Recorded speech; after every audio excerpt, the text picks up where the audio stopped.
ini mungkin apa namanya, satu hal yang juga mesti kita pahami dalam sebelum kita mempelajari imunologi, sebetulnya kita sudah dibekali oleh sistem pertahanan yang kadang-kadang kita abaikan, ya. Yaitu misalnya secara fisik khususnya untuk hidungnya bagian tubuh lain juga ada sistem pertahanan sifatnya fisik. Jadi, kalau hidung kita punya vibrise, punya mucus blanket, punya ciliary movement dan epithelial structure. Nah, ini sering juga kita abaikan, misalnya ciliary movement. Ciliary movement ini sangat penting dan mudah terganggu karena perubahan cuaca dan sebagainya. Di ciliary movement itu untuk negara tropis itu pada suhu kurang 20 derajat geraknya dia sudah berkurang. Nah, pada suhu 4 derajat ciliary movement sudah berhenti. Jadi pada waktu kita banyak minum es itu sudah berhenti itu. Dengan tidak sengaja kita sudah menghentikan ciliary movement. Padahal itu sangat penting untuk pergerakan mucus blanket. Nah, mucus blanket juga begitu. Mucus blanket itu dia hanya berfungsi baik kalau lapisan sol dan gelnya itu baik. Ya. Ada keadaan di mana solnya terlalu tinggi, terlalu encer, itu juga nggak bisa baik. Tapi bisa juga gelnya terlalu tebal, solnya terlalu tipis, misalnya pada udara dengan humiditas yang sangat rendah, itu secara tidak sadar juga akan mengganggu gerakan dari mucus blanket. Artinya juga memberi risiko lebih besar terjadinya pengendapan baik partikel immunogen, antigen, virus maupun kuman untuk masuk ke badan epitel kita. Lalu juga struktur epitel. Meskipun sudah menembus mucus blanket, kalau integritas epitel baik, ya, thick junction-nya itu utuh, risiko infeksi juga berkurang. Tapi kalau karena satu dan lain hal, misalnya thick junction-nya rusak, itu yang paling sering infeksi virus. Nah, ini memungkinkan memberi peluang imunogen bisa menembus epitel dan masuk ke subepitel. Ini yang sering kita abaikan. Kalau di kulit ya garuk-garuk itu yang paling mudah. Garuk-garuk itu memberikan ruang kuman atau virus untuk masuk ke dalam kulit. Itu kalau hidung tidak digaruk-garuk, tapi ya itu perilaku kita. Lalu mekanik refleks bersin. Ya, refleks bersin ini riwayatnya sudah tua ini. Jadi kalau sekarang ada yang mengajarkan kalau bersin alhamdulillah itu mungkin banyak betulnya juga karena berarti mengeluarkan sesuatu yang tidak diperlukan dari hidung. Cuman kalau terlalu banyak juga mengganggu. Dan sebelum Islam itu malah bersin itu dikirain mengeluarkan itu, membuang setan. Makanya alhamdulillah itu sudah zaman pra-Islam sudah ada itu. Cuma mungkin tidak alhamdulillah.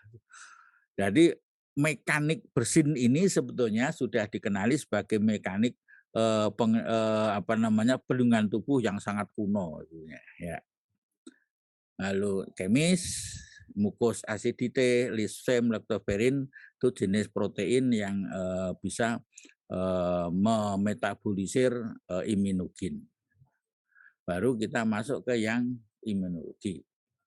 Jadi yang non spesifik atau innate, lalu baru yang spesifik atau adaptif. Yang innate itu komponen yang paling ada komplement, ada makrofag, ada neutrofil. Tapi pada pagi hari ini mungkin saya titik beratkan induknya saja dulu makrofag. Kalau komplement bukannya tidak penting, tapi karena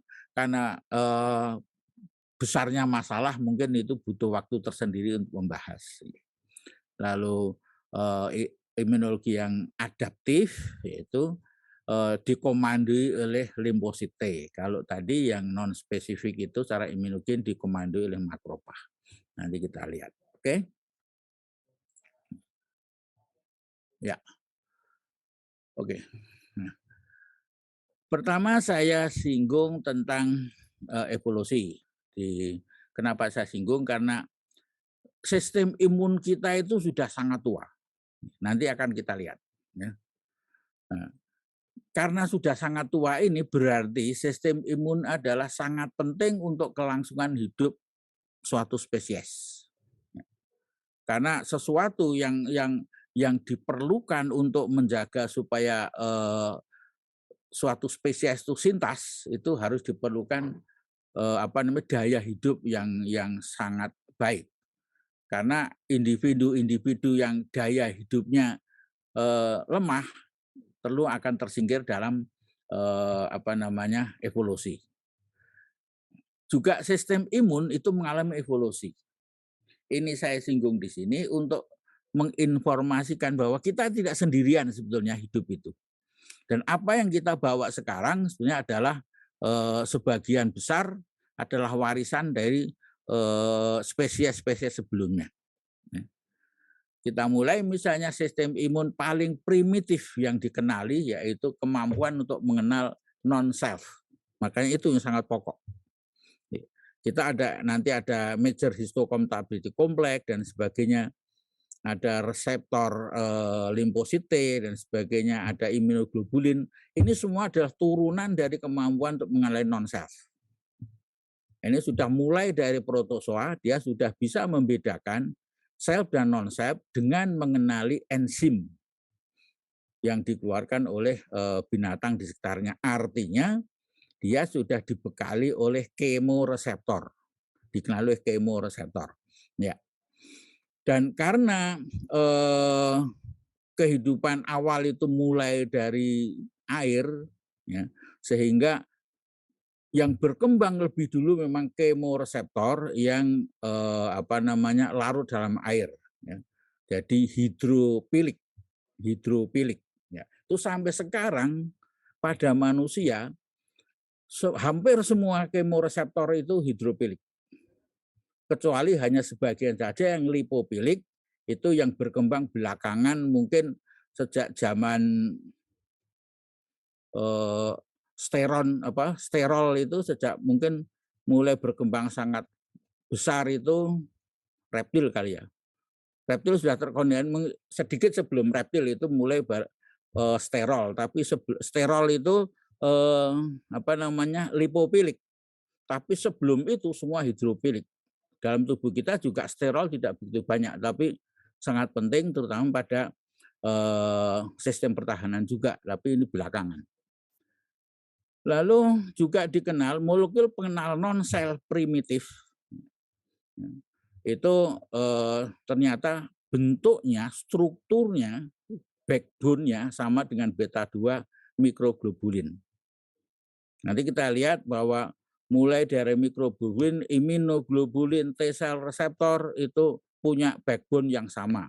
Hanya varian di bagian variabel zone saja yang berbeda, tapi batangnya hampir sama sebenarnya.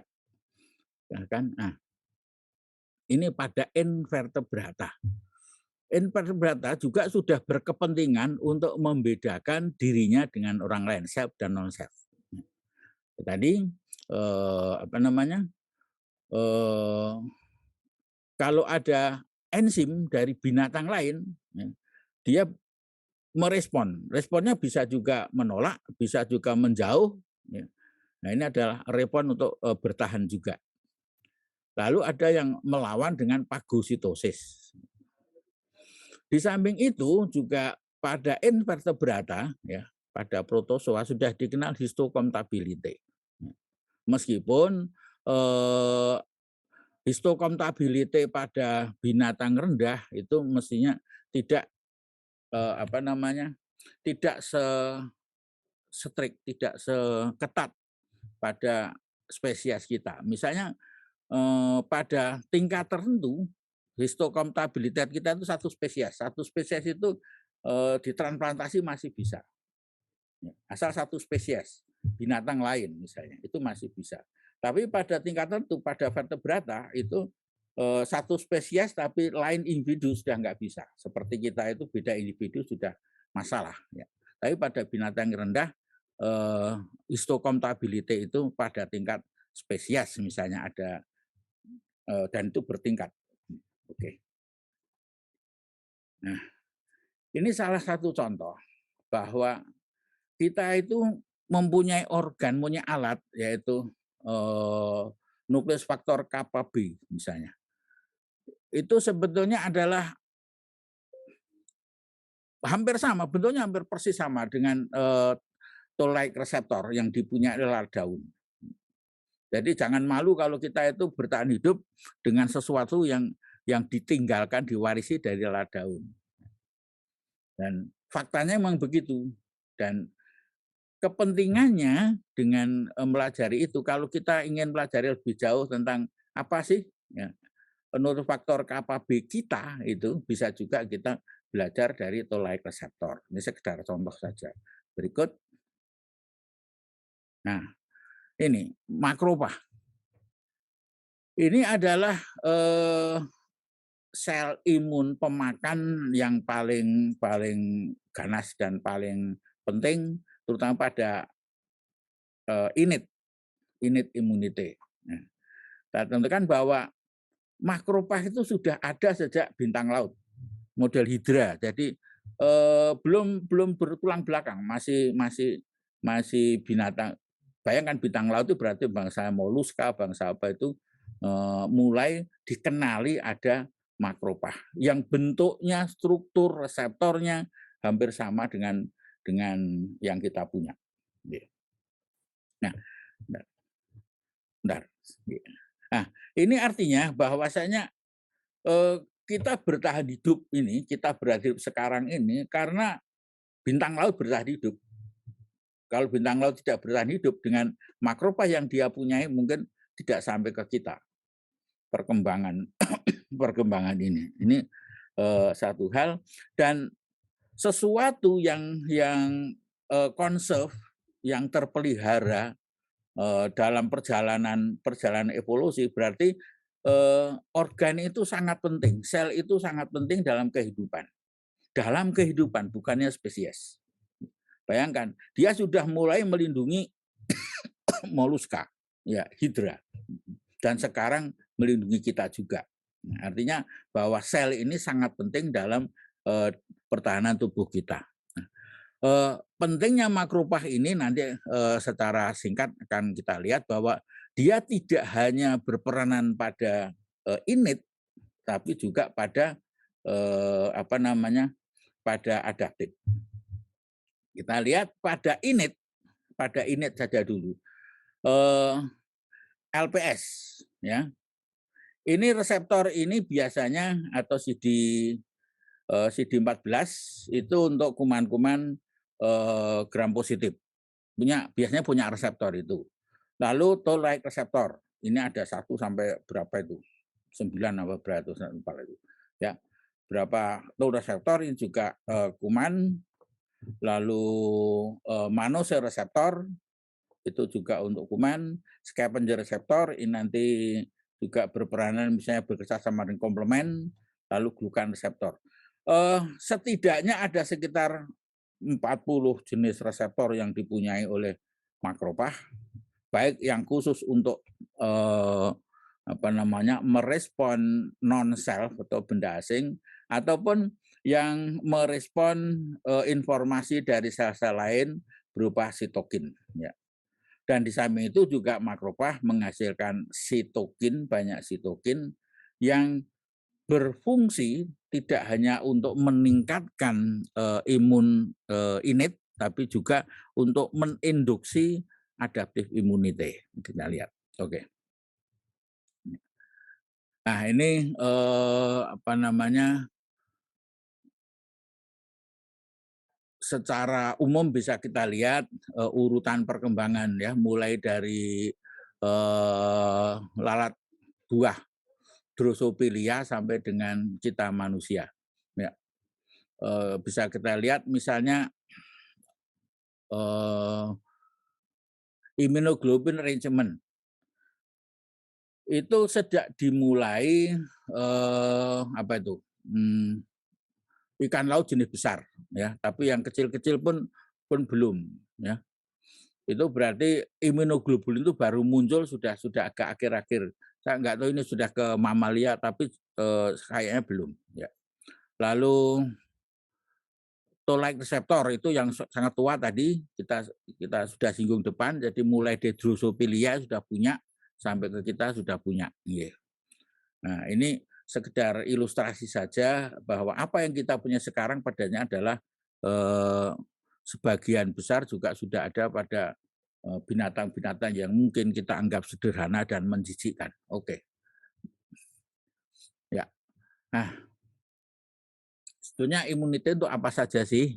Kalau yang untuk infeksi mungkin jelas, tapi juga untuk tumor, ya. Karena jadi untuk tumor memang ada khusus ya, tumor sama infeksi virus memang agak khusus karena pada waktu infeksi virus itu misalnya virus itu masuknya ke dalam sel biasanya adalah masuk langsung ke sitoplasma, sitosol. Nah, kalau bakteria ada kemungkinan dia masuk sitosol, tapi bisa juga melalui fagositosis. Jamur melalui fagositosis, protozoa biasanya juga fagositosis atau detoksikasi ekstrasel kalau bentuknya sangat besar. Nah, virus itu biasanya dikenali sebagai masalah bagi tubuh kita kalau masuk dalam sel dia akan memperbanyak di dalam sel dengan menggunakan rantai potongan rantai kode genetik yang ada dia memproduksi. Nah, kalau jumlahnya sangat besar, lalu pada saat itu dia memberikan informasi kepada sel lain bahwa ada masalah. Kecuali ada juga virus yang sedemikian pandainya sehingga dia sudah ngendon dalam tubuh itu tanpa bisa dikenali oleh sel itu sehingga dia tidak memberikan informasi pada sel lain. Kalau bisa dikenali, sel yang terinfeksi virus akan dimatikan, ya, dibunuh oleh sel T sitotoksik.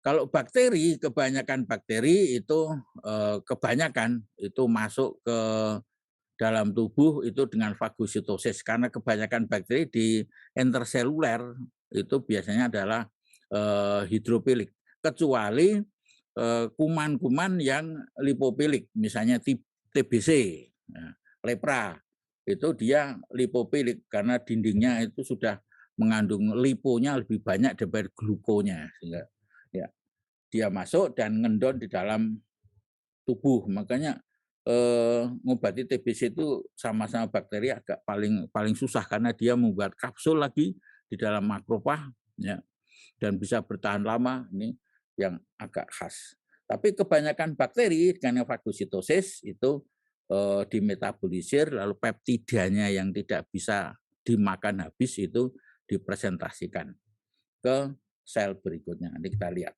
Tumor juga begitu. Tumor begitu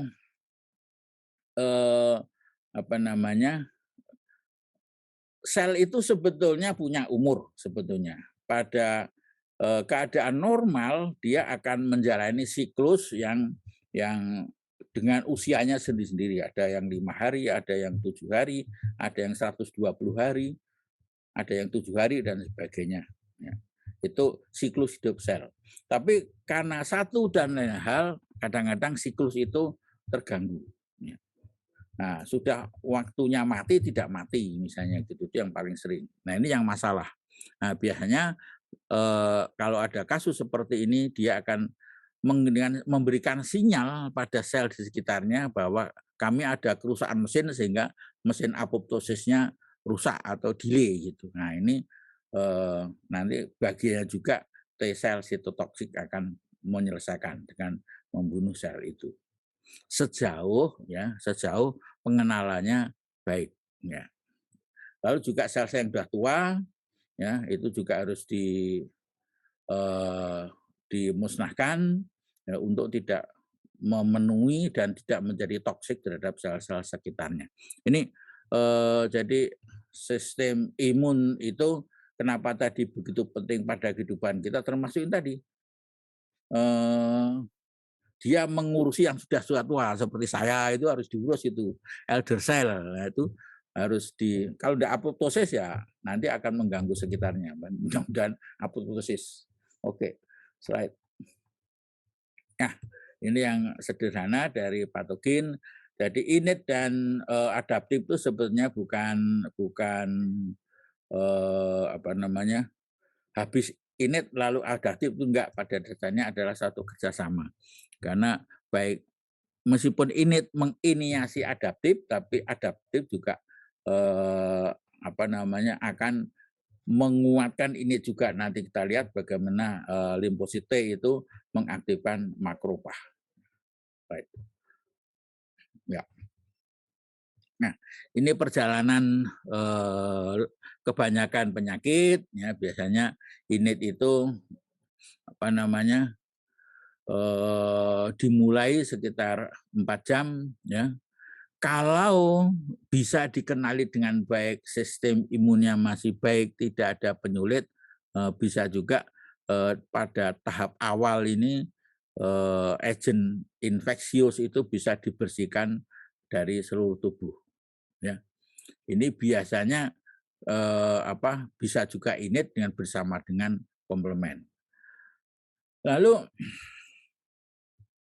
kalau tidak bisa selesai pada tahap awal, ya, biasanya diikuti tahap berikutnya, yaitu disertai dengan inflamasi. Nah, inflamasi ini menginformasikan bahwa sistem imun lokal itu sudah tidak cukup mampu untuk membersihkan bahan infeksius, bakteri atau virus. Ya. Karena apa? Inflamasi itu diartikan bahwa di sini ada rekrutmen sel-sel imun. Menarik neutrofil, menarik makrofag, menarik limfosit ke daerah yang terinfeksi. Ya. Lalu ada produksi sitokain, lalu juga apa namanya bahan-bahan mediator kimia yang bukan vasodilatasi dan sebagainya sehingga terjadi inflamasi. Nah, kalau inflamasi ini berhasil mengatasi masalah, lalu infeksi itu bisa terhenti. Ya. Tetapi bisa juga keadaan ini tidak bisa selesai di situ, ya, sehingga ini ada antar-antar saja sih. Kalau sekitar sampai dengan sekitar seminggu atau 8 hari itu proses infeksi tidak selesai oleh innate, maka dia akan bersama-sama dengan adaptif. Nah, di sini adaptif dimulai dengan informasi dari makrofag. Ya, makrofag mengaktifasi limfosit T. Nah, limfosit T ini tergantung jenisnya. Kalau informasi dari makrofag atau dendritic cell selaku antigen presenting cell itu dilabel dengan major histocompatibility kelas 2, biasanya dia dengan T helper. Tapi kalau kelas 1 dia ke sitotoksik. Ya. Nah, ini di sini mulai ada clonal expansion. Clonal expansion itu apa? Jadi kita itu sudah dibekali sel T dan sel B. Sel T itu jenisnya tergantung dari reseptor yang dia punya. Jadi kita itu punya sekitar ada yang mengatakan 9 sampai 10 juta klon keluarga sel T. Ya. Masing-masing dia mengenali satu peptida. Ya. Juga sel B itu punya kemampuan memproduksi varian 9 sampai 10 juta imunoglobulin masing-masing untuk satu peptida. Dan seperti kita ketahui bahwa protein besar itu mungkin bisa juga tidak hanya punya satu epitop atau satu immunogen, dia juga bisa satu protein itu punya 3, 4, 5 atau banyak epitop. Sehingga demikian juga pada bakteri. Bakteri itu, satu bakteri itu punya imunoglobulin atau T sel reseptor yang tidak hanya satu. Kulitnya punya sendiri, sitoplasmanya punya sendiri, lalu apa namanya nukleusnya punya sendiri, ya. Dan mungkin sitoplasma aja mungkin bisa bermacam-macam. Inilah kadang-kadang kesulitan pada waktu mendesain satu vaksin itu. Yang mana yang paling mau didestruksi yang mana? Mudah didestruksi katakanlah nukleus, tapi ternyata bikin vaksinnya susah, sehingga kadang-kadang yang banyak zaman dulu dinding sel, karena kuman itu kalau sudah dinding selnya dirusak biasanya sitoplasmanya bocor itu mati. Itu seperti niru kerja komplement, jadi melubangi dinding sel lalu sitoplasmanya keluar, selnya mati. Itu virus zaman dulu kebanyakan lah dinding sel karena itu memang sudah dikenali, ya. Cuma komponen proteinnya rendah sehingga kadang-kadang efektivitasnya kadang-kadang rendah juga. Oke, ini salah satu ilustrasi saja bagaimana adaptif itu harus berkembang dari innate. Oke. Nah, ini tadi saya katakan makrofag, ya, dia mengekspresikan berbagai reseptor, ya, berbagai reseptor. Jadi kalau misalnya diaktifasi salah satu reseptor diaktifasi, dia akan mengeluarkan beberapa bahan yang diperlukan untuk tahap lebih lanjut dari sistem imun. Jadi mengeluarkan sitokin. Sitokin itu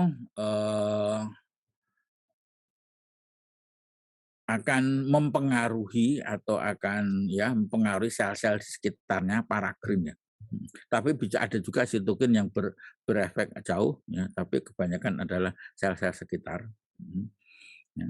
Mengaktifkan sel-sel sekitar. Lalu cemokin itu yang khusus memanggil sel-sel lain, ya. Misalnya kalau infeksi kuman mungkin neutrofil yang dipanggil, ya. Gitu. Lalu salah satu kegiatan lain yaitu mengfagositosis. Kuman tersebut, ya, tergantung jenis kumannya. Kalau fagositis lalu di fagolisosom itu dimetabolisir dan kemungkinan habis. Kalau itu ternyata habis, ya sudah habis. Tapi kalau tidak habis, ada sisa dari peptida yang harus dipresentasikan pada sel berikutnya untuk dieradikasi. Ya. Nah, ini degradasi antigen. Tadi patogen itu bisa berada di berbagai tempat di dalam makrofag, ya, bisa di sitosol, ya, bisa di luar sel, ya. Dan yang di sitosol tadi, ya, biasanya dia akan diikat oleh MHC kelas 1. Ya. Kalau diikat tadi sudah saya singgung, kalau dia dipresentasikan ke dinding sel dengan dilabel MHC kelas 1, dia efektornya adalah sel T CD8 atau sitotoksik. Tapi kalau bahan itu ada di luar sel, lalu dipagositosis, ya, lalu intrasel, ya. Tapi ini yang biasanya yang tidak terlalu asam, lisosomnya tidak terlalu asam, dilabel dengan MHC kelas 1, juga diserahkan pada sel T CD8 atau sitotoksik. Oke. Nah, lalu ini biasanya adalah pada sel-sel tidak spesifik, ya. Bukan sel pemakan yang spesifik, ya. Itu disebut retrotranslocation. Itu jadi dia dipagositosis tapi tidak lisosom. Lisosom sangat basah, sangat asam, ya. Oke. Lalu masukkan ke vesikuler. Vesikuler itu dindingnya seperti tidak seperti dinding sel, ya. Berarti biasanya pH-nya rendah, dilabel dengan emasi kelas 2. Misal, tadi sudah kita singgung bahwa dia disajikan pada limfosite CD4. Ya. Jadi yang terakhir yaitu ekstraseluler patogen dan toksin. Itu kalau toksin ada kemungkinan cuma dinetralisir saja di luar sel. Jadi pada interseluler itu dinetralisir oleh imunoglobulin atau dengan dibantu scavenger oleh ditangkap oleh imunoglobulin lalu dimasukkan endositik, ya. Nah, ini juga MHC kelas 2. Oke. Ya. Nah, ini sebetulnya tadi secara singkat bagaimana antigen presenting cell, ya. Antigen presenting cell yang profesional kan apa namanya dendritic cell, ya. Dendritic cell berjari-jari punya dendrit mempresentasi. Oh ya.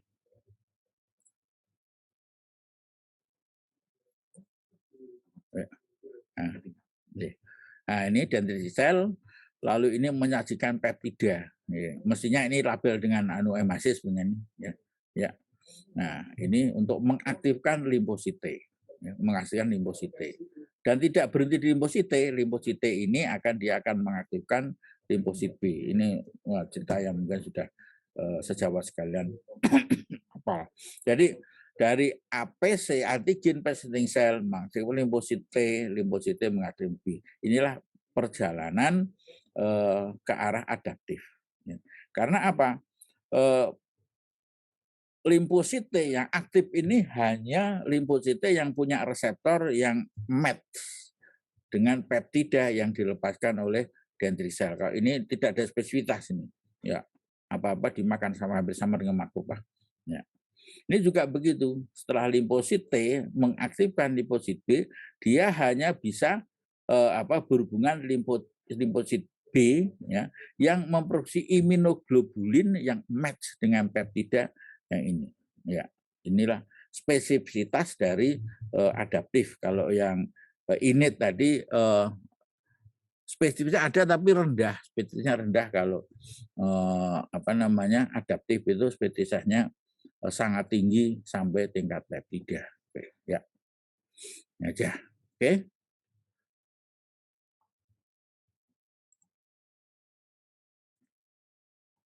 Ya.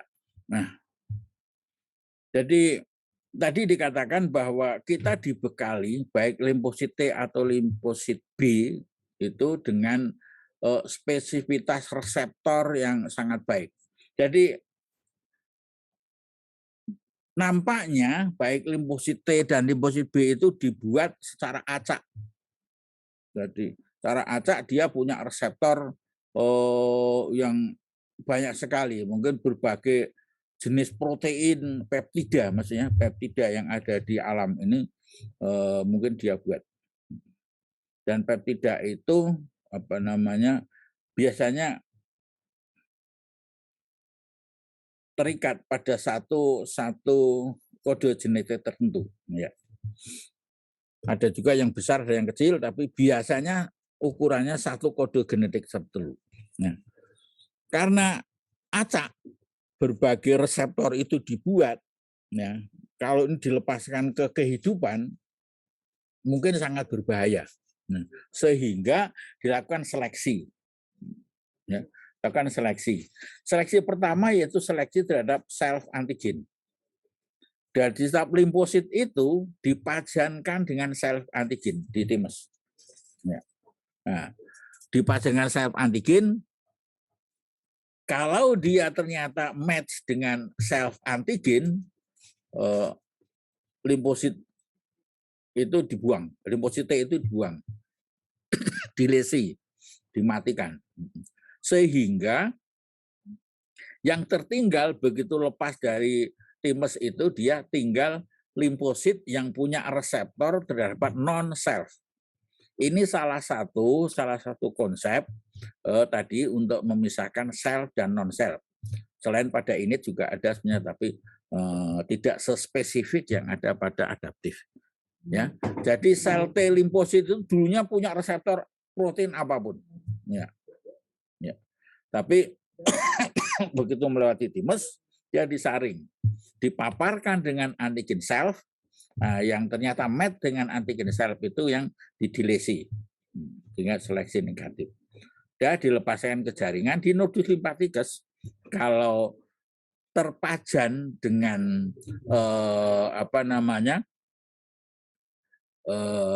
peptida non self, dia berkembang. Ya. Tapi kalau dia selama perkembangan dia tidak terpajan, tidak terangsang oleh non self peptida non self, dia juga tidak berkembang. Sehingga inilah yang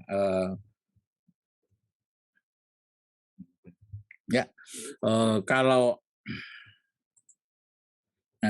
salah satu yang baik sifatnya itu protektif ataupun yang merugikan seperti alergi, bahwa paparan terhadap imunogen, apakah itu alergin atau bukan, pada awal kehidupan itu sangat menentukan riwayat perjalanan orang itu selanjutnya. Itu apalagi kalau dia secara genetik dia punya potensi atopi, lalu terpapar oleh antigen pada awal kehidupan, makanya potensi untuk itu juga besar. Oke. Oh iya. Oke. Nah, inilah dari innate ke adaptif secara singkat tadi, dendritic cell atau makrofag ya toh, menangkap imunogen ataupun barang infeksi, lalu itu degradasi. Sebenarnya kan dia makan sebetulnya, kalau habis makan ya makan, kalau enggak habis makan kan selilitnya dibuang. Nah, selilit yang dibuang itu sama dendritic cell itu dibawa ke nodus limfatikus, dipaparkan pada limfosit untuk mengaktifkan limfosit seperti yang saya sebutkan tadi. Nah, inilah masuk tadi, ini dari innate masuk ke adaptif, ya, innate ke adaptif. Nah, itu secara singkat sebelum kita masuk ke adaptif secara khusus yang kita bahas pada rhinitis alergi mungkin. Oke. Ya.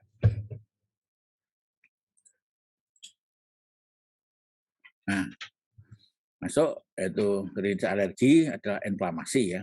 Inflamasi, oke. Ini mungkin sejawat kan sudah hafal. Inflamasi pada mukosa yang diperantarai oleh IgE. Oke. Ya, next ya. Oke. Nah, ini hipersensitivitas sebetulnya yang kita populer biasanya adalah tipe 1. Ini saya tentukan karena mengingatkan saja, sebetulnya yang datang ke kita itu bukan murni tipe 1. Ya. Antigen dengan efektornya mast cell, ya, mast cell. Yang ada alergi rinitis, asma, sistemik, anafilaktik, tetapi pada rinitis alergi yang sudah lama, asma yang sudah lama, sebetulnya tidak murni tipe 1. Ya, tapi tipe 4. Ya. Sama solubil antigen, ya. Tapi efektornya di sini ya, bukan selain IgE, bukan mast cell saja tapi eosinobil, nanti kita lihat ya. Eosinobil. Nah, ini yang lebih jahat daripada makrofag. Makrofag itu mengeluarkan mediator kimia pure, vasodilatasi sudah. Tapi kalau eosinobil itu dia akan merusak jaringan. Ya. Nah, ini yang menyebabkan kronisitas. Padahal yang datang ke kita itu bukan kok yang jebres-jebres 1-2, tapi yang sudah kronik. Sebenarnya adalah kronik alergi rinitis. Ya, oke, makanya disebut sebagai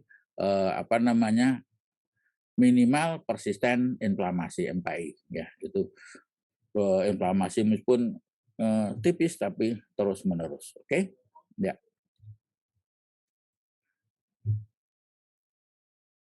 Berikut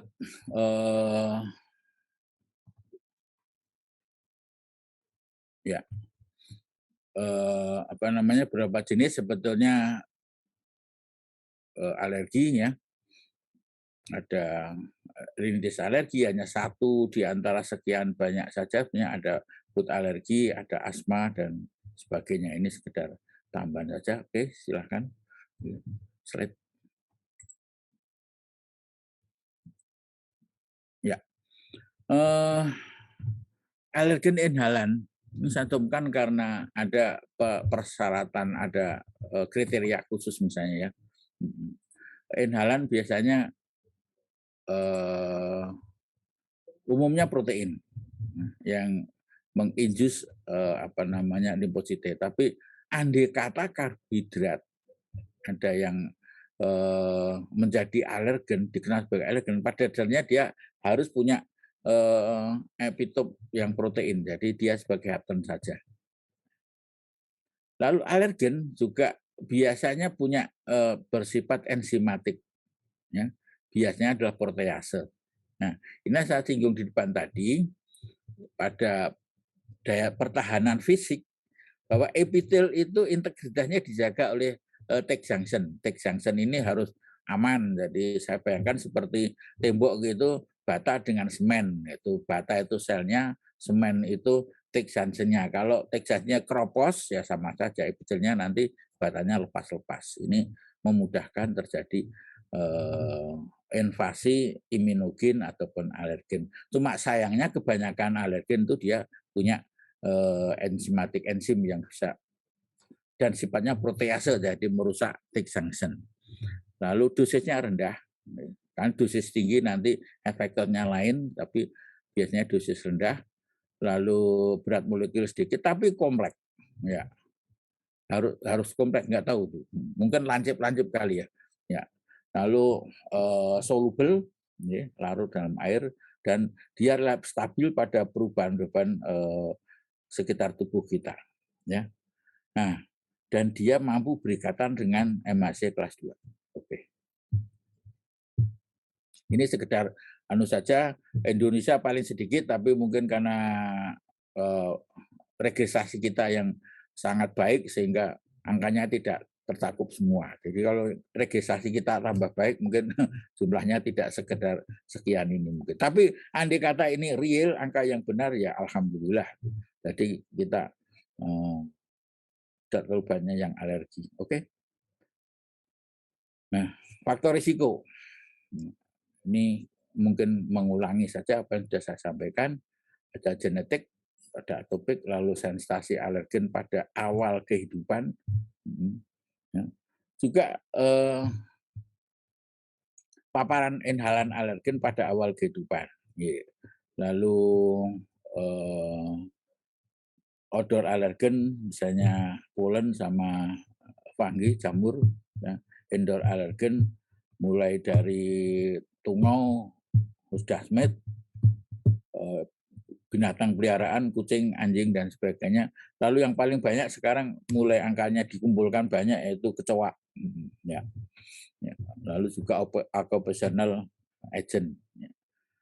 Lalu juga polusi udara, diesel, dan merokok. Ternyata memberikan faktor risiko yang sangat tinggi. Slide. Nah, di samping itu juga ada faktor pencetus yang sifatnya tidak khas, yaitu perubahan suhu. Ya, salah satunya mungkin dingin termasuk di sini, itu faktor pencetus saja, tapi kadang-kadang ada alergi dingin. Saya belum bisa menjelaskan apa ada ya alergi dingin. Tapi sejauh yang saya tahu ini faktor pencetus saja. Karena masel itu dia melepaskan mediator kimia itu ada beberapa lain selain karena imunoglobulin ya yang terpapar alergen. Dia pada perubahan suhu, pada humiditas yang rendah, udara yang kering pun dia akan melepaskan mediator kimia. Ya. Ini lower humidity, lalu stres. Ya. Slide. Ya. Ini faktor genetik dengan lingkungan, ya. Ini akan berkolaborasi. Bisa juga sehat, bisa juga menghasilkan sakit. Ya. Misalnya potensi gennya tinggi, ya. Lalu hygiene, ini teori hygiene dulu. Sehingga punya peluang terjadi alergi. Karena tadi teori hygiene itu tidak terlatih itu sistem imunnya, ya. Ya.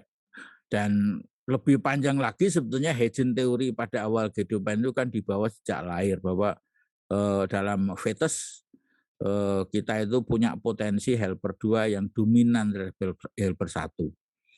Karena kalau helper 1 dominan punya potensi untuk terjadi abortus habitualis. Sehingga lahir ceprot itu kita helper 2-nya memang dominan.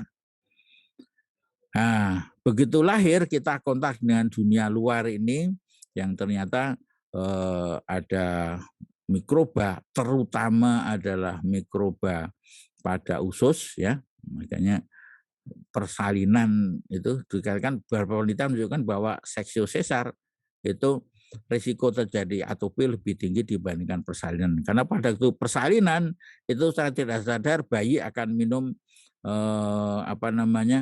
air di jalan lahir. Ini adalah mikroba usus yang pertama yang melindungi bayi baik dari infeksi maupun atopi. Ya. Lalu kalau genetiknya rendah tapi unhygiene, nah itu jadi agak kemerahan sedikit itu ternyata ada manfaatnya juga. Jadi non atopinya tidak berkembang, ya. Tapi ya maksudnya cuman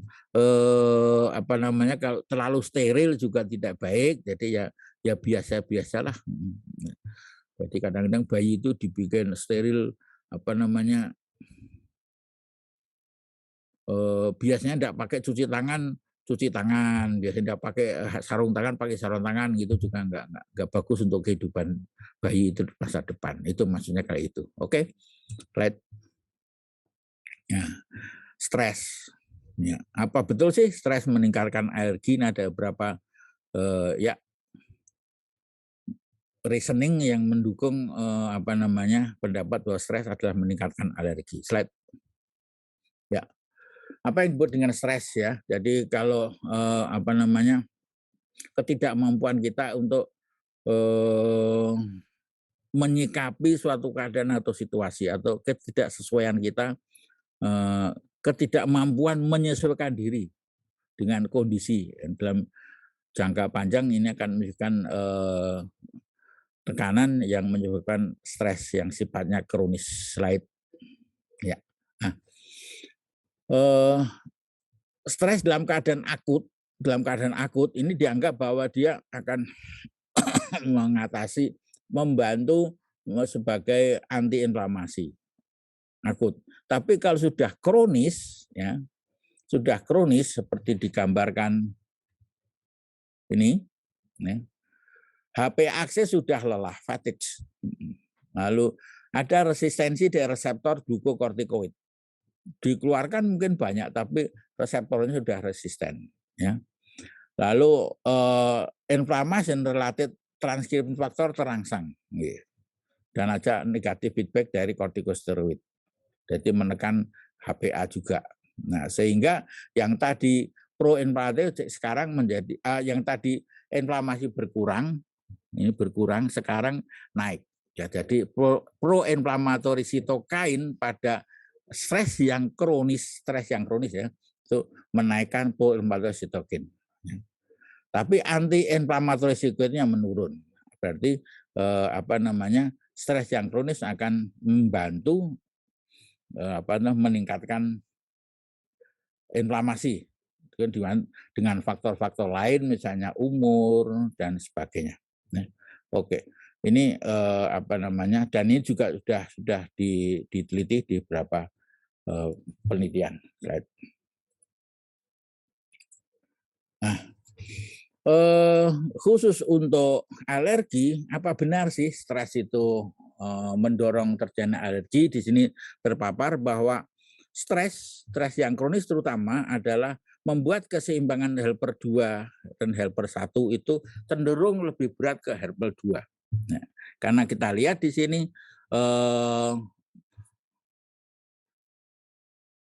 mulai dari aktivitas hipotalamus yang menaik, ya, lalu dan seterusnya, kortikoid ya yang menaik ya menekan interleukin 12. Tetapi di sini kalau ini sudah kronis, tadi saya katakan bahwa reseptor ini sudah menurun dan sebagainya, sudah ada kelemahan, kelelahan dari HPA, nah, sehingga interleukin 4, interleukin 10, interleukin 13 naik. Nah, akhirnya ini tadi helper 2-nya yang dominan. Artinya peluang untuk terjadi alergi lebih besar pada pasien dengan stres. Ini yang agak dalam arti pada tingkat hormon, tapi pada tingkat simpatis parasimpatis pun bisa dilihat bahwa dalam keadaan stres yang berat itu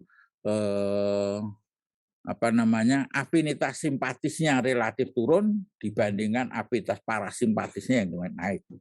Nah, sehingga cenderung terjadi vasodilatasi, cenderung terjadi sekret yang banyak pada hidung karena aktivitas parasimpatik yang naik dan penurunan aktivitas simpatik. Oke. Ya.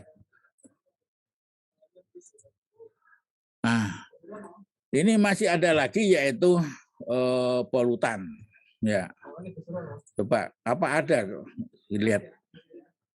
Oke, slide. Jadi alergi itu bisa dipenuhi oleh intrinsic faktor genetik dan juga environment. Nah, jadi ini secara umum saja sebetulnya karena punya suseptibilitas genetik, lalu ada ajuvan, misalnya ada rokok, ada polusi dan sebagainya. Ventilasi yang tadinya tidak, misalnya mukosa yang tidak terbuka menjadi terbuka, vasodilatasi yang tadinya sedikit menjadi lebar dan sebagainya. Lalu terpapar alergi menjadi yang tadinya itu subklinik itu menjadi muncul gejala dan tanda. Oke. Ya. Jadi kalau khusus untuk rokok itu ternyata perokok pasif itu punya risiko lebih besar menjadi menderita dibandingkan si perokoknya sendiri, ya. Yaitu ada iritasi lokal dan impact dari innate immunity, yaitu akibat ini terutama pada perokok sekunder, pasif, yang temannya merokok aja. Kalau yang merokok mungkin malah lebih aman dia. Jadi kerusakan mukosa, ya, lalu peningkatan aktivasi sel T, lalu peningkatan humin B defensin itu produknya tambah banyak, terjadi infiltrasi eosinobil ke mukosa dengan segala akibatnya, lalu peningkatan matrik metalopetase 9 itu sangat tidak menguntungkan, mudah jadi fibrosis dan sebagainya. Oke, slide. Ini akibat rokok.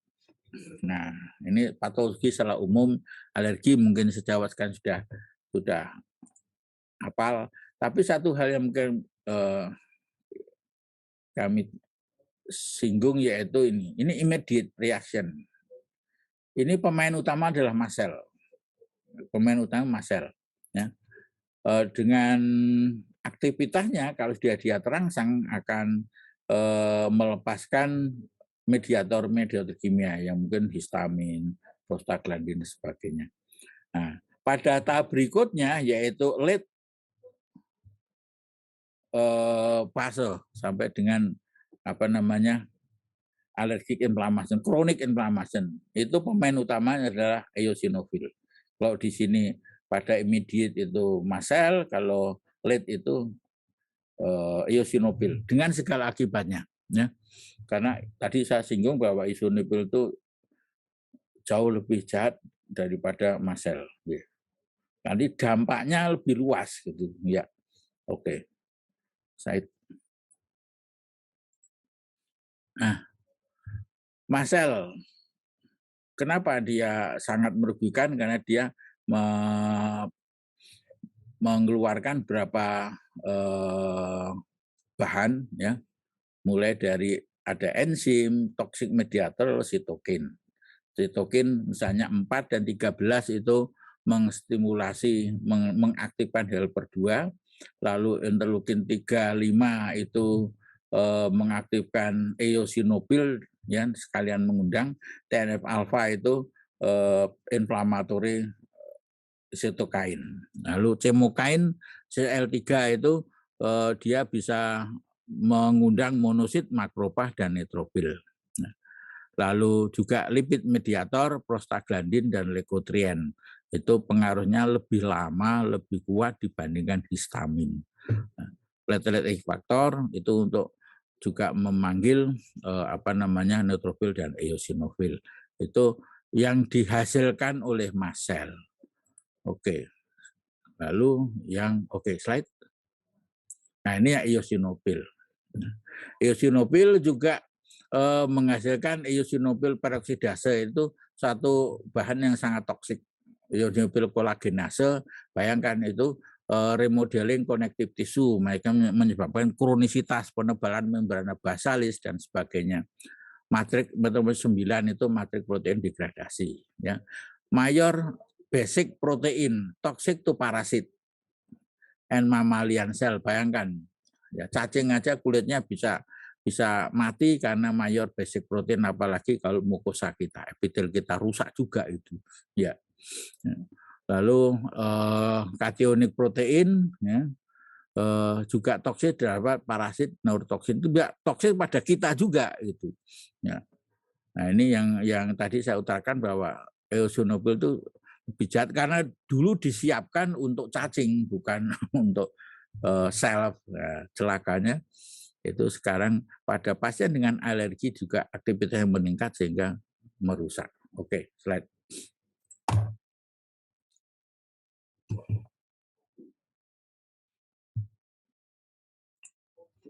Nah, kalau ini mungkin secara singkat saja diagnostik, ya.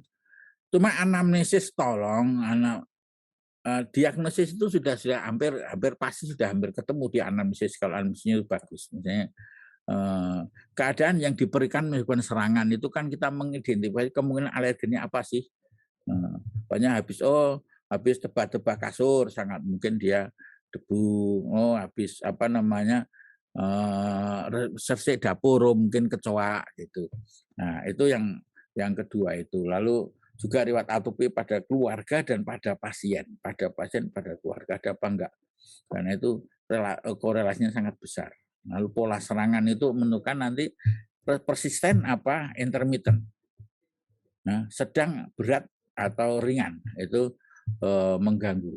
Juga pengobatan, karena meskipun mungkin yang diminum obat yang di warung, tapi biasanya sudah diobati.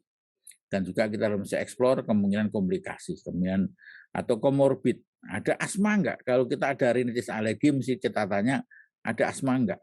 Kalau asma juga ditanya, kalau asma atopik terutama, ada rinitis alergi apa enggak? Lalu ada gangguan telinga apa enggak? Ya, mungkin adenoid untuk anak-anak. Jadi ini kita eksplor kemungkinan komplikasi. Oke? Ya, ini mungkin sudah hafal. Slide.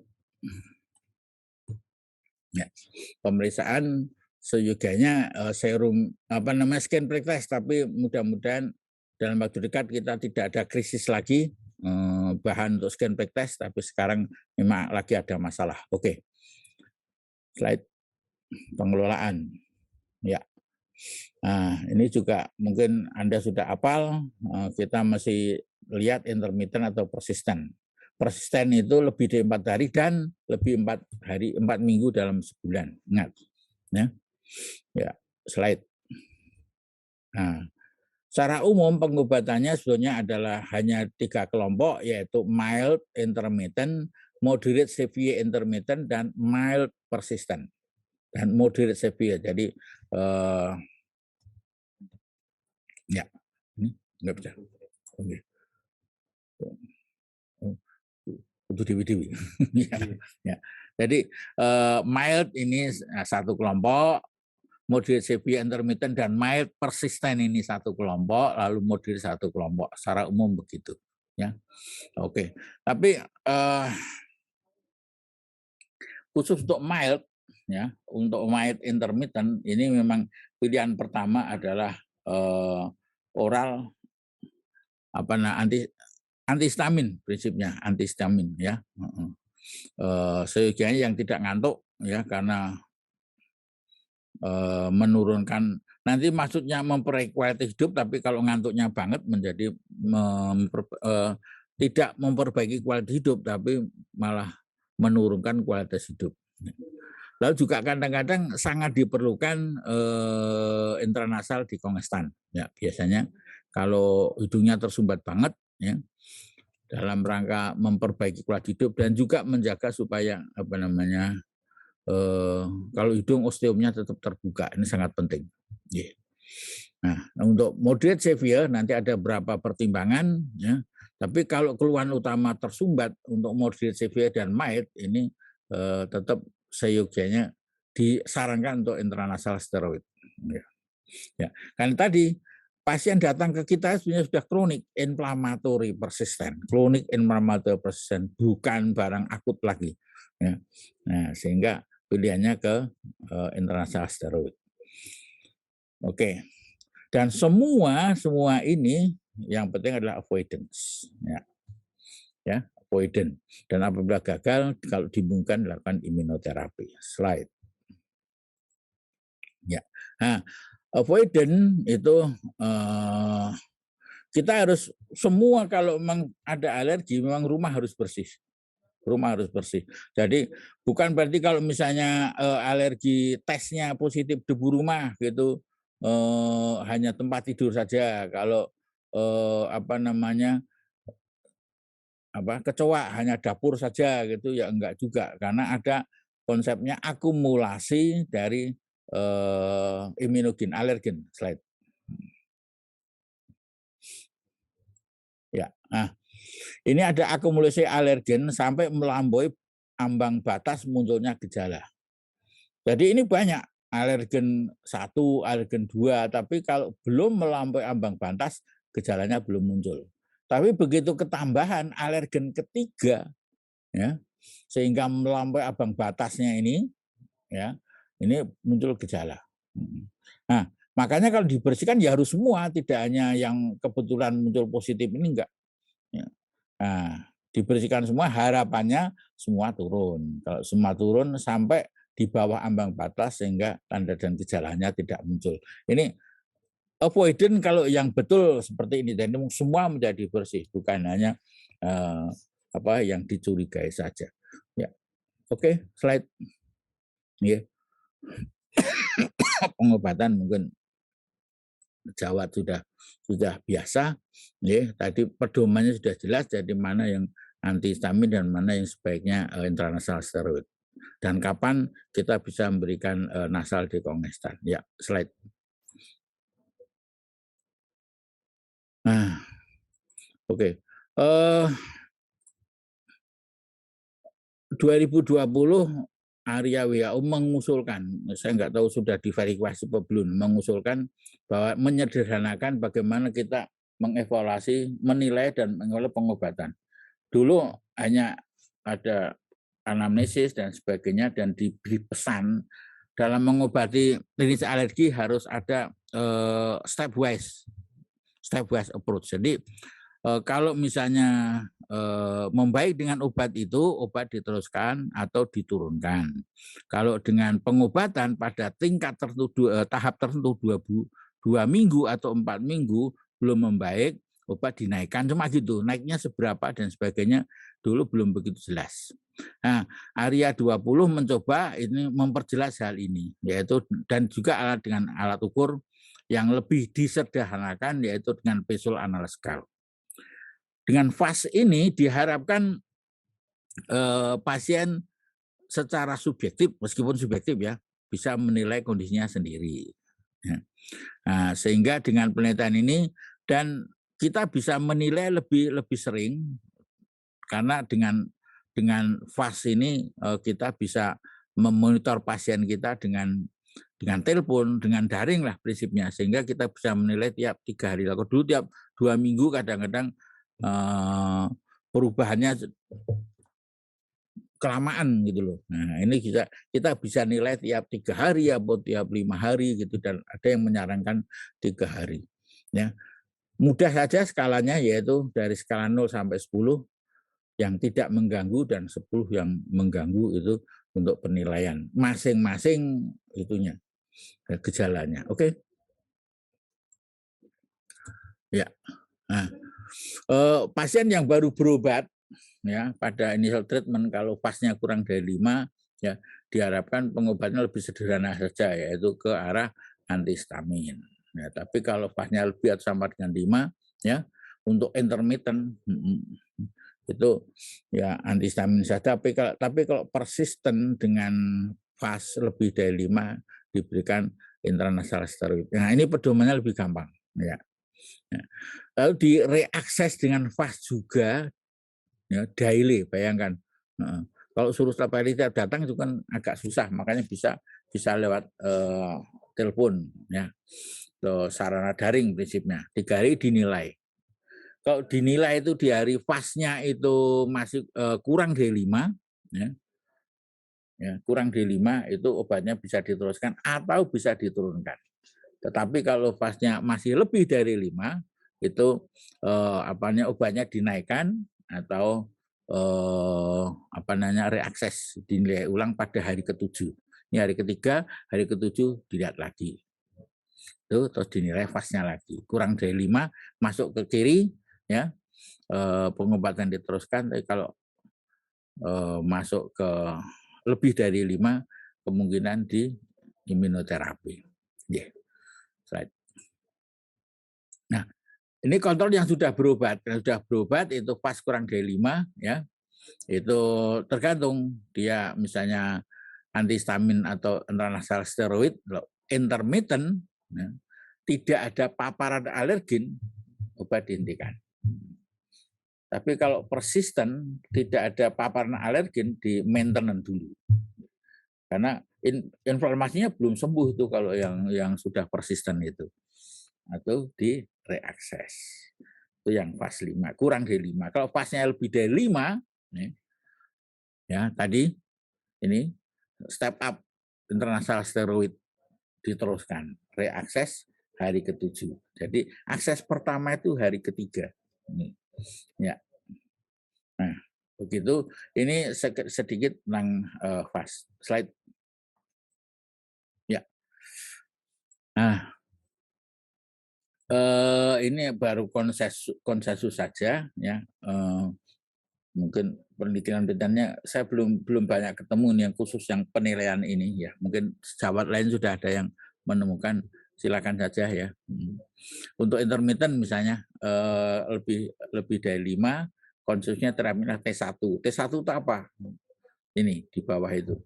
T1 non sedating antihistamin, intranasal atau okuler ya. Leukotriene reseptor antagonis, kromen. Pada prinsipnya ini adalah memblok mediator kimia saja. Itu antihistamin dengan saudara-saudaranya. Lalu T2 itu intranasal steroid. Lalu T3 itu intranasal steroid ditambah intranasal aselastin. Ya. Kalau T4 itu oral corticosteroid ya, short course tapi jangka pendek, nggak boleh lama.